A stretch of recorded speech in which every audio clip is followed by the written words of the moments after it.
Bismillahirrahmanirrahim. Assalamualaikum dan selamat sejahtera.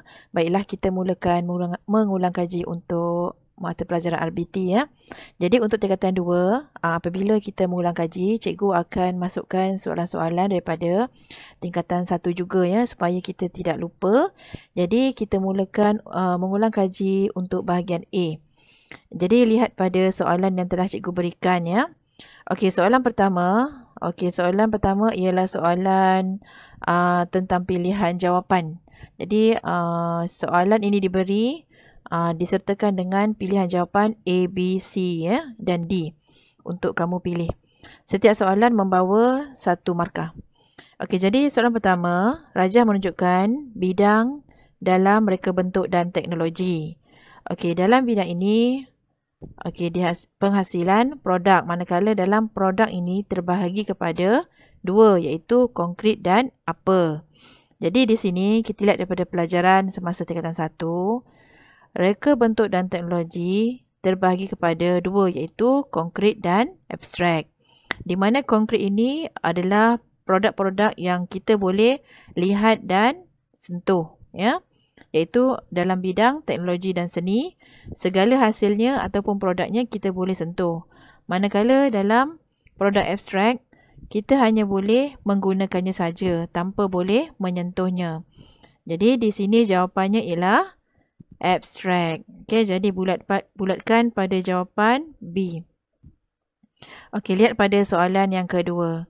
Soalan kedua juga adalah soalan tingkatan 1 dalam tajuk lakaran. Okey, soalan ini tentang lakaran objek yang menunjukkan kesan cahaya. Jadi soalannya, tentukan arah cahaya yang betul. Jadi dilihat pada gambar rajah ini, kesan bayangnya jatuh pada sebelah kiri. Jadi di manakah punca ataupun kesan cahayanya, arah cahaya?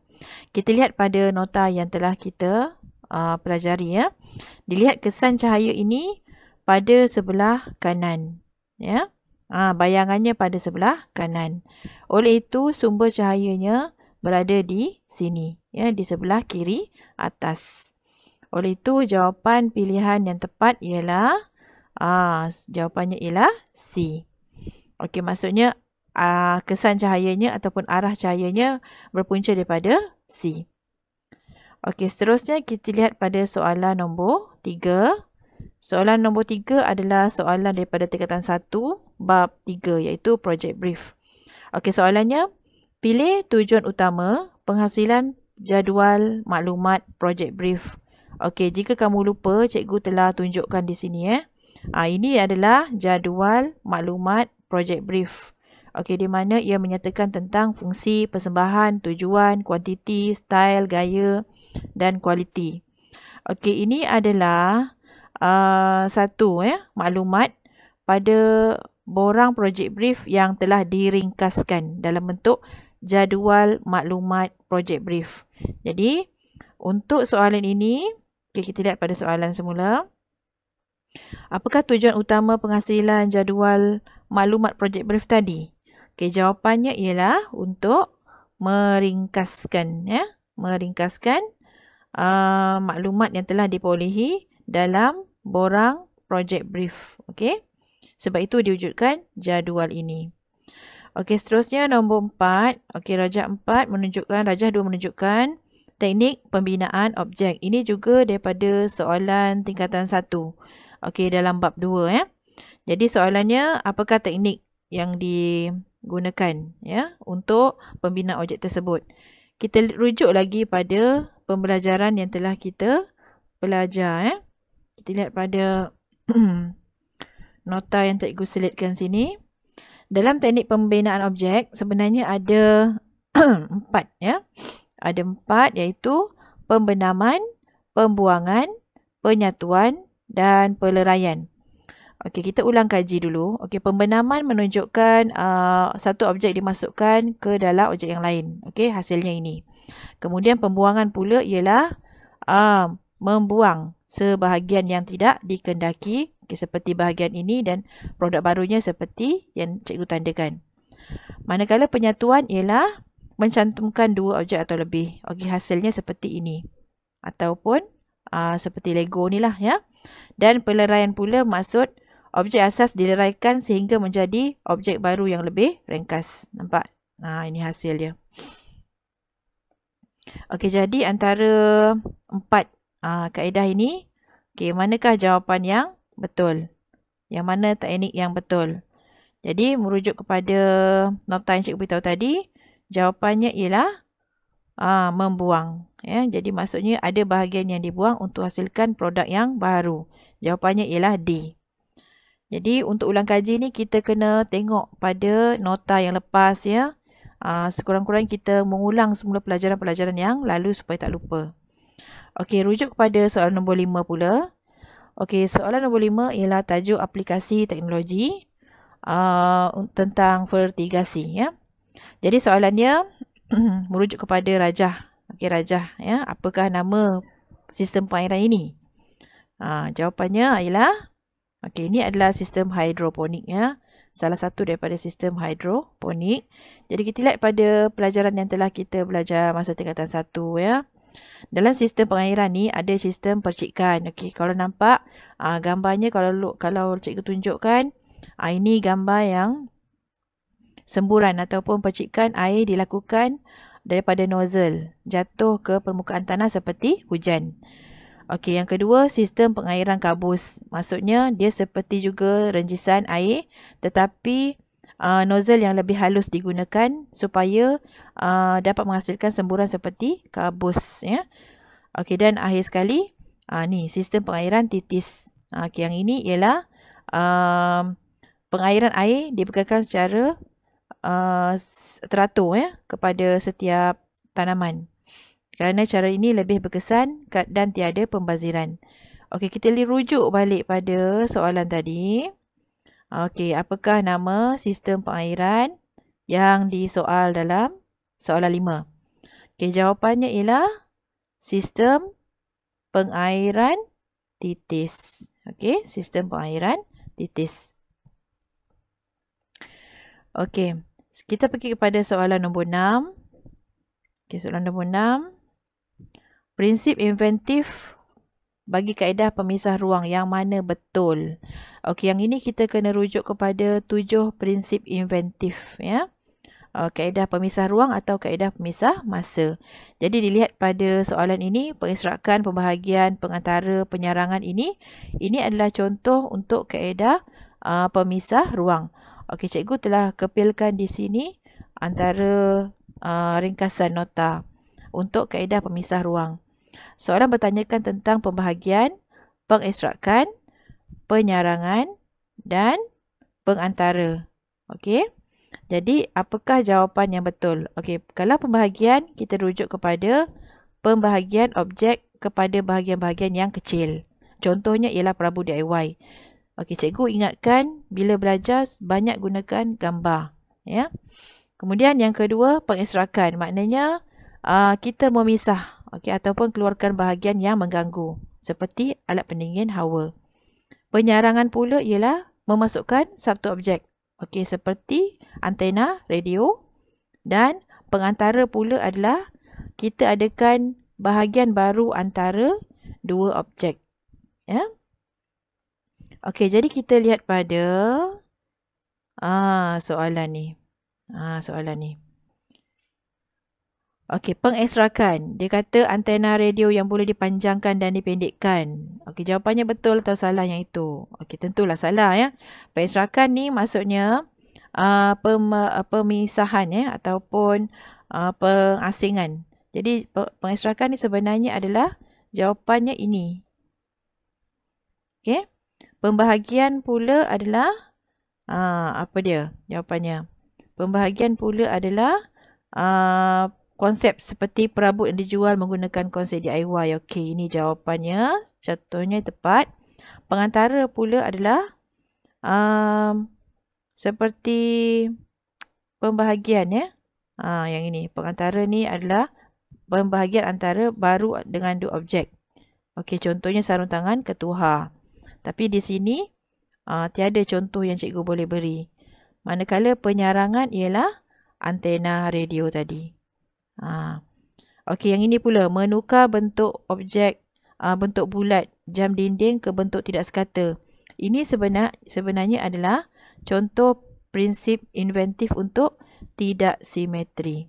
Jadi kita ulang kaji, kita tulis siap-siap. Nanti lain kali tak payah cari lagi apakah dia punya contoh.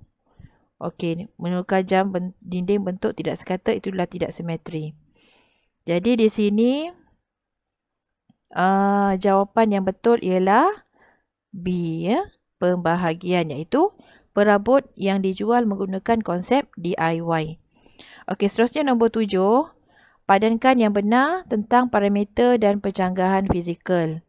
Okey, penjanggahan fizikal ni ada dua saja, iaitu pemisah ruang dan pemisah masa.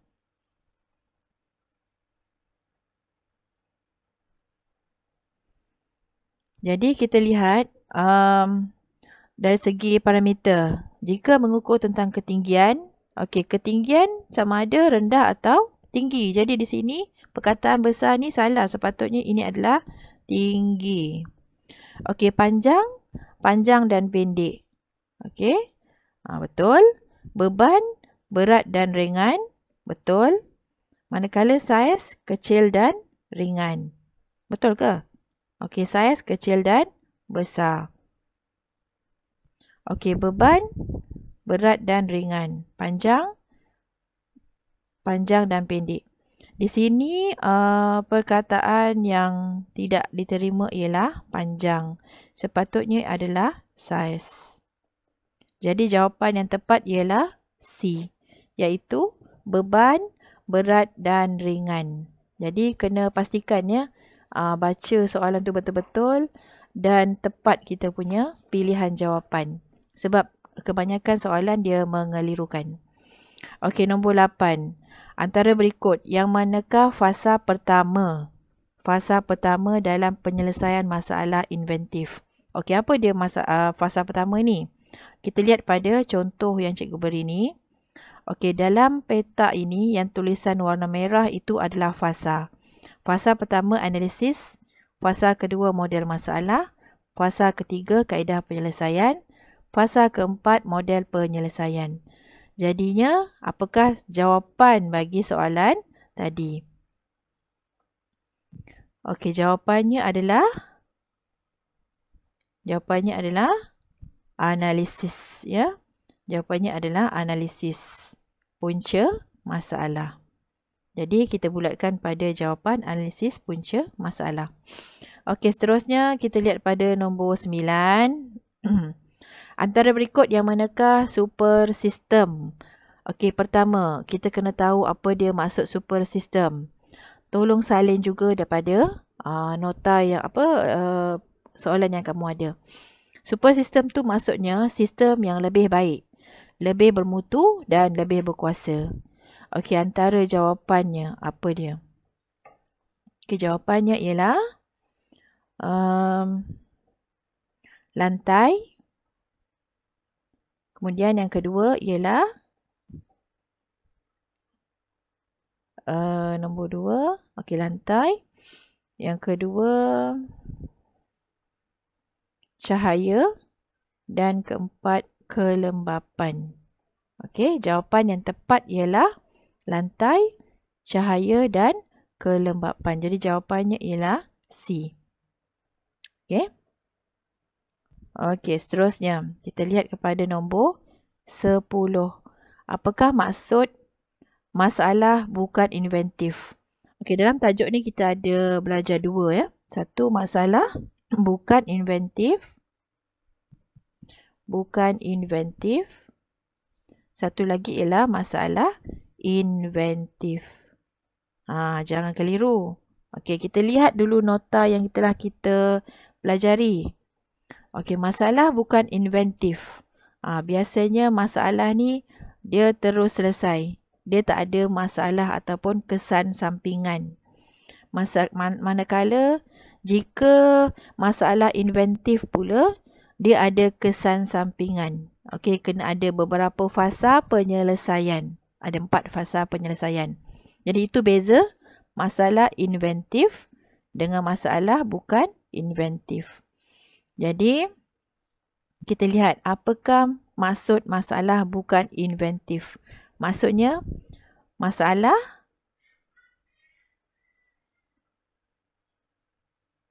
proses penyelesaian masalah biasa dalam kehidupan, maksudnya dia boleh diselesaikan, okey, boleh diselesaikan tanpa kesan sampingan. Okey, boleh diselesaikan tanpa kesan sampingan. Okey, contohnya yang kita telah belajar, pisau yang tumpul kemudian kita asah dan boleh digunakan seperti biasa. Okey. Okey, seterusnya nombor 11. Antara situasi berikut yang manakah merujuk kepada masalah bukan inventif? Nombor 10 dengan nombor 11 ni soalan yang berkait, ya. Tapi sebenarnya markahnya satu-satulah. Okey. Masih lagi tentang pisau tadi. Okey, nombor 11 ni jawapannya ialah contoh yang cikgu dah beri tadi, pisau pemotong ayam yang tumpul. Maksudnya apabila kita asah, selepas diasah, kita boleh gunakan semula. Maksudnya masalah telah selesai dan tiada kesan sampingan. Okey, jika balang kuih yang tidak kedap udara, kita buat penyelesaian, mungkin ada penutupnya semakin ketat dan kita susah nak buka. Okey, dan lain-lain. Jadi cikgu tunjukkan jawapan yang sesuai untuk masalah bukan inventif, iaitu pisau pemotong ayam yang tumpul tadi tu. Okey, seterusnya nombor 12. Apakah lukisan yang menerangkan sistem fungsi komponen? Okey, apakah lukisan yang menerangkan tentang sistem fungsi komponen? Kita rujuk kepada sistem fungsi, ya. Sistem fungsi ni ialah satu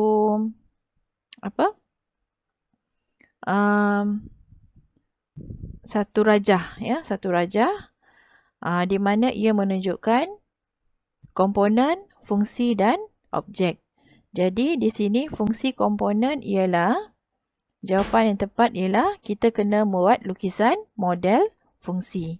Okey, seperti yang cikgu tunjukkan ni. Maksudnya contohnya meja memegang buku. Okey, itu adalah lukisan model fungsi. Jawapannya ialah A.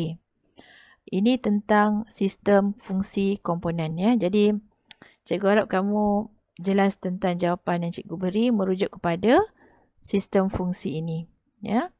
Maknanya setiap bahagian ataupun komponen tu ada fungsinya tersendiri. Okey, kemudian nombor 13. Okey, ini adalah model fungsi yang lengkap. Okey, rajah model fungsi yang lengkap. Okey, contoh untuk model fungsi ni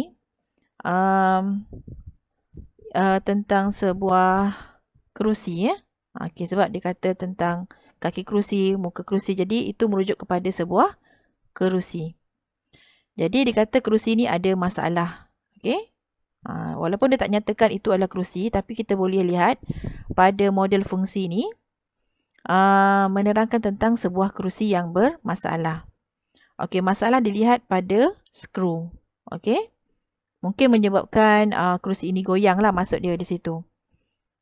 Okey, jadi kat sini apakah punca skru itu berkarat? Masalah ni masalah skru berkarat, ya. Jadi mungkin cikgu akan perbaiki soalan ini dan menyatakan puncanya ialah skru berkarat. Jadi apakah X sebenarnya? Apakah super system? Antara jawapannya yang dipilih, okey, nombor 13 ialah apa yang menyebabkan skru itu berkarat? Okey, apa yang menyebabkan skru itu berkarat? Masalah datang daripada skru. Jadi jawapannya ialah kelembapan. Okey, karat datang daripada apa punca karat? Iaitu udara, udara dan air. Dan air yang terkena kepada besi. Menyebabkan skru tadi yang dibuat daripada besi tadi tu berkarat. Okey, apabila skru berkarat menyebabkan komponen itu rosak ataupun komponen itu berkarat dan pecah lah dan sebagainya. Rosak.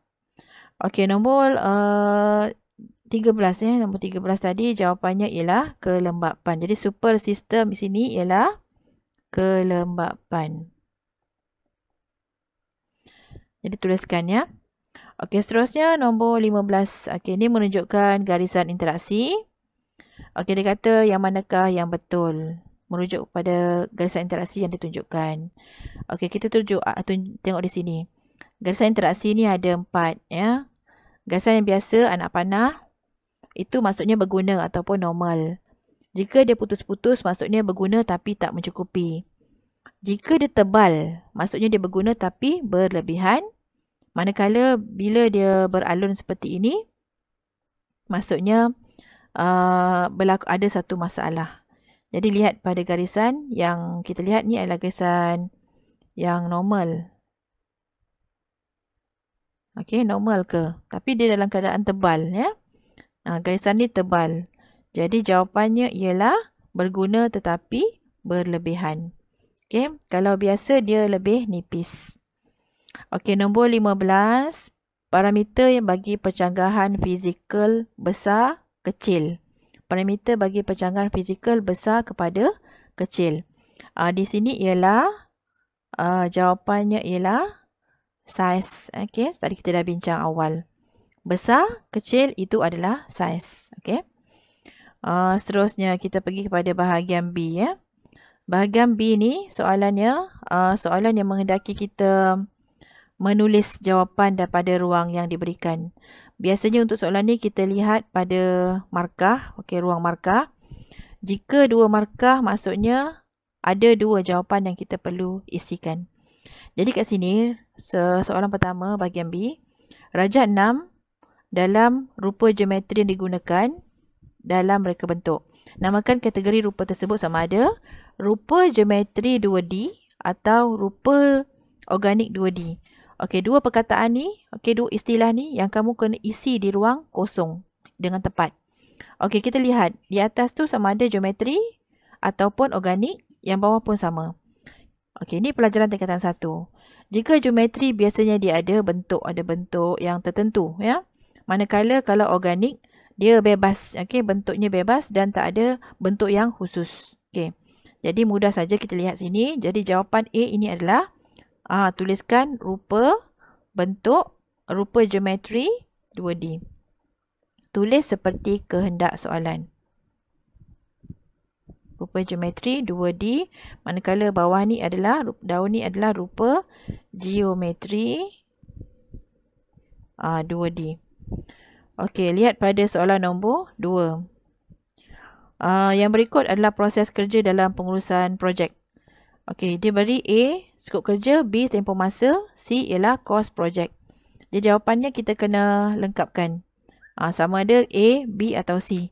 Tulis A, B atau C. Jadi jawapannya untuk 3 proses kerja ni, kita lihat pada nota ya. Kalau skop kerja ni, okey, skop kerja ni, di bawahnya ada 2 iaitu skop produk dan skop projek. Manakala tempoh masa merujuk kepada jadual atau masa yang ditetapkan. Manakala kos projek pula merujuk kepada peruntukan keuangan. Jadi kita lihat pada soalan semula. Okey, merujuk kepada pernyataan pertama. Peruntukan keuangan bagi menjayakan projek merangkumi bayaran upah. Jadi ini jelas jawapannya adalah C. Okey, tentang kos projek. Tadi daripada skop produk, skop projek ini adalah A. Jawapannya ialah skop kerja seperti yang cikgu jelaskan tadi. Ada 2 dalam skop kerja iaitu skop produk dan skop projek. Okey, manakala tempoh yang ditetapkan, okey, bila sebut tempoh saja itu berkaitan tentang masa lah. Jadi jawapannya ialah B. Setiap satu ni 1 markah. Okey, jadi kalau betul semua dapat 3 markah untuk soalan ini. Untuk bahagian B ni lihat pada markahnya ya. Berapa markah yang dikehendaki. Okey, soalan nombor 7 pula menunjukkan seorang yang terlibat dalam industri fashion ya. Okey, siapakah orang ni? Bila kita lihat dia ada memegang pen ya, ada pegang pen. Di sini kerjaya yang tepat di sini ialah seorang pereka fashion ataupun fashion designer. Tugasnya ialah menghasilkan lakaran atau ilustrasi reka bentuk yang baru ya. sama ada menggunakan teknologi moden ataupun dan sebagainya lah. Okey, jadi jawapan dia, ini adalah fashion designer ataupun pereka fashion. Jadi apakah jawapannya? Adakah dia memberi hikmat nasihat perundingan kepada pelanggan? Bukan ya. Bukan tugas dia. Yang memberikan hikmat nasihat ni adalah ini, perunding image. Okey, perunding image ni memberi hikmat nasihat. Perunding image. Nampak? Itu beza dia. Walaupun dalam bidang yang sama, tetapi tugasnya berbeza. Jadi, untuk seorang fashion designer, jawapan untuk memberi hikmat ni bukan peranan dia. Jadi, biarkan kosong saja di situ. Sebab markahnya 2. Kita kena pilih 2 jawapan. Okey, yang kedua ialah menghasilkan lakaran. Okey, jelas, betul. Menggabungkan idea kreatif untuk menghasilkan rekaan baru. Betul. Jadi, jawapannya ialah yang cikgu tandakan itu. Okey, lihat pada markah. Ruang kosong tak payah sebab arahan dia ialah tandakan right bagi peranan individu di atas. Dia tak suruh pangkah pun. Okey, soalan nombor 4. Susunkan langkah kaedah melakar garis pendek dengan menulis 1, 2, 3. Okey, arahan dia menulis 1, 2 dan 3 pada ruang yang disediakan. Jawapan 4 telah diberi. Okey, rujuk kepada pernyataan. Baca setiap satu ni. Okey, setiap satu ni baca. Jadinya jawapannya kita akan pindahkan sama ada 1, 2 ataupun 3. Okey, kita lihat pada ini pelajaran tingkatan 1. Pertama, kita kena tanda titik. Lepas tu letak mata pensel. Lepas tu lakarkan garisan. Ambil perkataan-perkataan pendek dan penting. Yang pertama, tandakan titik. Yang kedua, letakkan mata pensel. Lakarkan satu garisan.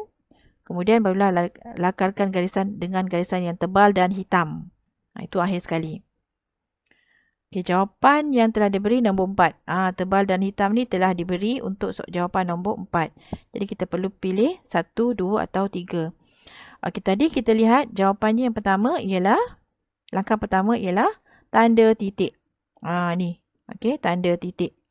Yang kedua, dia suruh apa? Yang kedua ialah letakkan mata pensel. Okey, letakkan mata pensel. Di sini letakkan mata pensel. Kemudian, lakarkan satu garisan nipis. Automatik jawapan nombor 2. Itu jawapan dia. Okey, jadi bila ulang kaji, kalau boleh rujuk balik pada nota-nota yang lepas. Okey, seterusnya nombor 5. Berdasarkan pernyataan di bawah, nyatakan sama ada kaedah pemisah masa atau kaedah pemisah ruang. Okey, dalam pelajaran lepas, kaedah pemisah masa, kaedah pemisah ruang. Di sini cikgu ingatkan pada awak, tolonglah ingat warna ni. Adakah perlu kerusi tinggi dan rendah pada masa yang sama? Maksudnya pada masa yang sama. Okey, jika pada masa yang sama, itu adalah kaedah pemisah ruang. Jika kaedah yang berlainan, okey, masa yang berlainan macam ni itu adalah kaedah pemisah masa. Sama, ruang, lain, masa. Jadi kat sini jawapan dia berdasarkan pernyataan di bawah, sama ada pemisah ruang atau kaedah pemisah masa. Hanya perlu tulis ruang ataupun masa saja. Okey, jika pada masa yang sama, itu adalah kaedah pemisah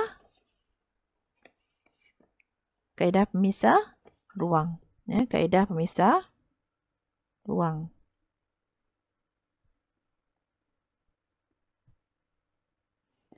Masa yang berlainan, kaedah pemisah masa.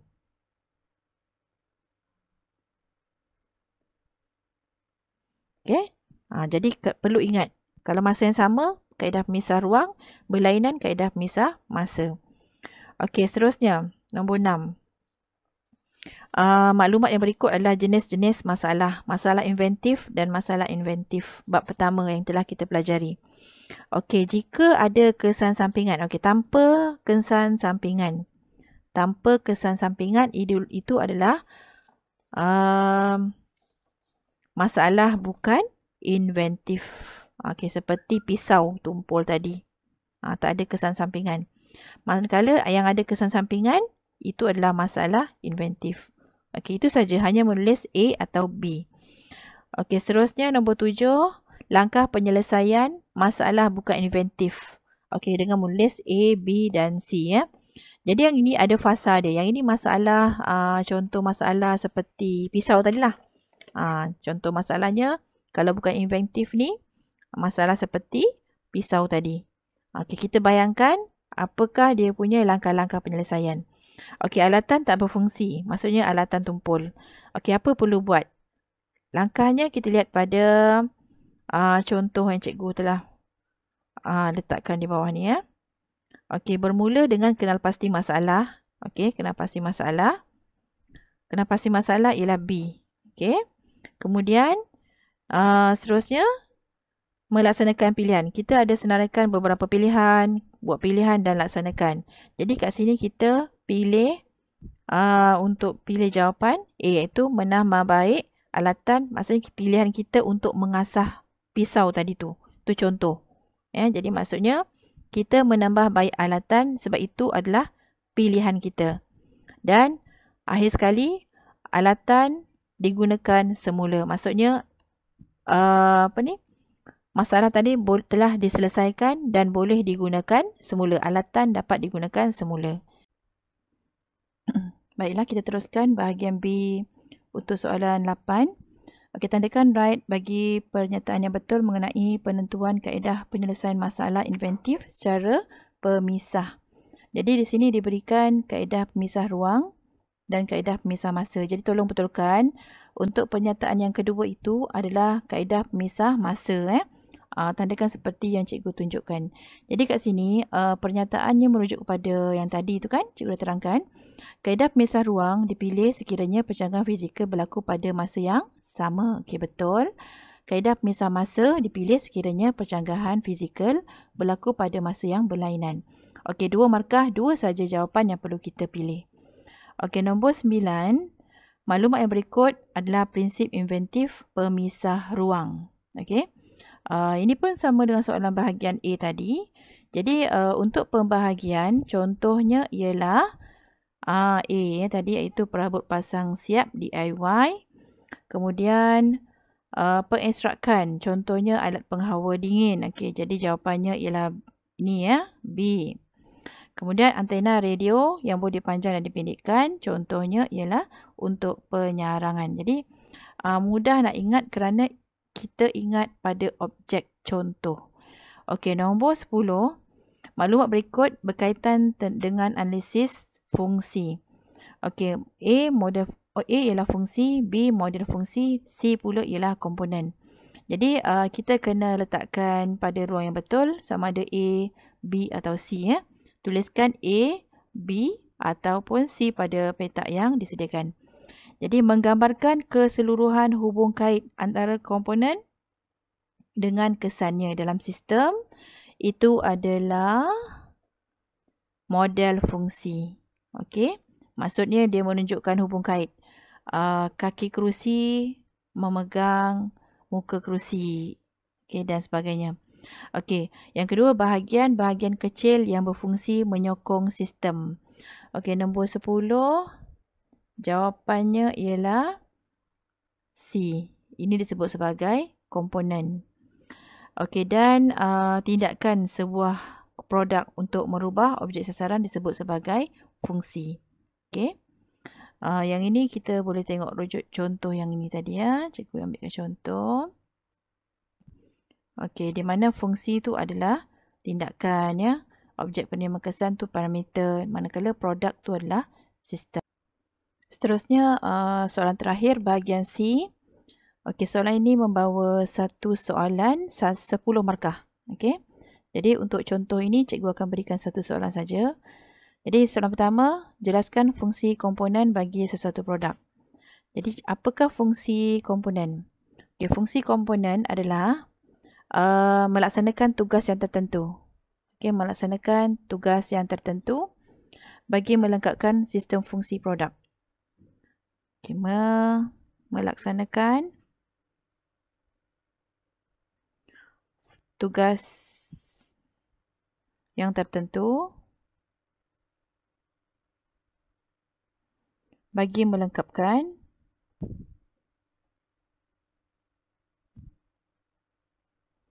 fungsi produk. Okey, soalan ni cuma dapat 2 markah sajalah ya. Okey, seterusnya kita lihat pada gambar rajah. Okey, gambar rajah ni menunjukkan sebuah katil ya.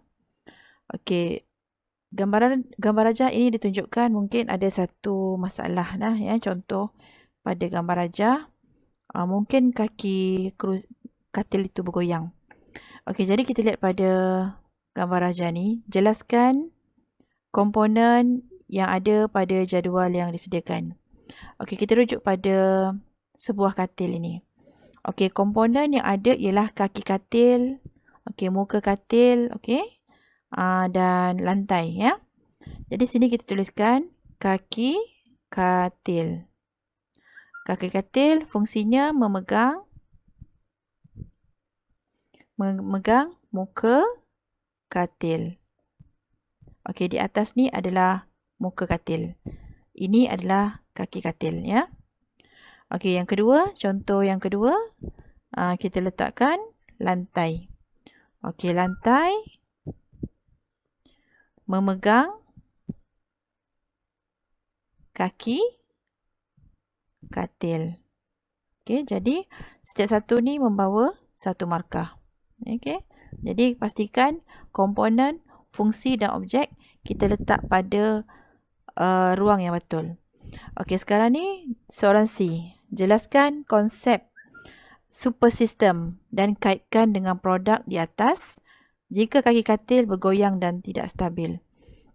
Jadi seperti yang cikgu jelaskan tadi, katil tadi ni masalahnya ialah bergoyang. Jadi bagaimana kita nak menjelaskan tentang super system. Jadi super system sendiri kita kena jelaskan di sini untuk mendapatkan satu markah ya. Jadi super system adalah faktor. Okey, sebab dia minta kita jelaskan konsep kan. Okey, super system ialah faktor persekitaran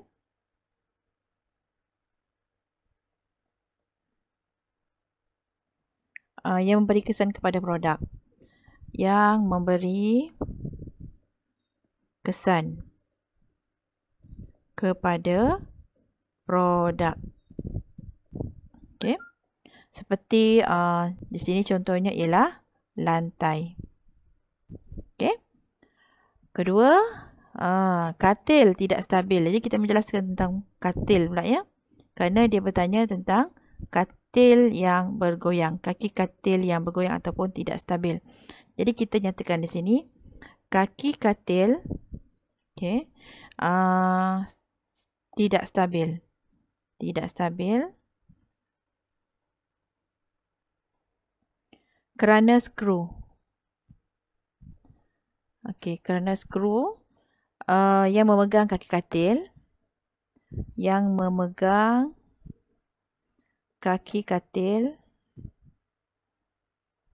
dan muka katil telah berkarat.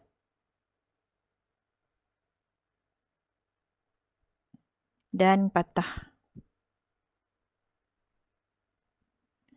Okey, faktornya ialah kelembapan. Cuaca semula jadi. Jadi, punca karat tadi ni. Okey, punca karat tadi ni ialah daripada cuaca semula jadi, iaitu apa dia? Air dan udara yang menyebabkan proses berkarat itu berlaku. Jadi soalan ini membawa 2 markah sahaja. Jadi kita nyatakan konsep di sini tentang apakah maksud super system itu sendiri dan bagaimana kaki katil itu bergoyang ataupun tidak stabil. Jadi untuk soalan ini jumlah markahnya ialah 10 markah. Jadi sekian saja untuk ulang kaji hari ini. Cikgu harap kamu dapat meneruskan pembelajaran dan sila semak hasil kerja masing-masing.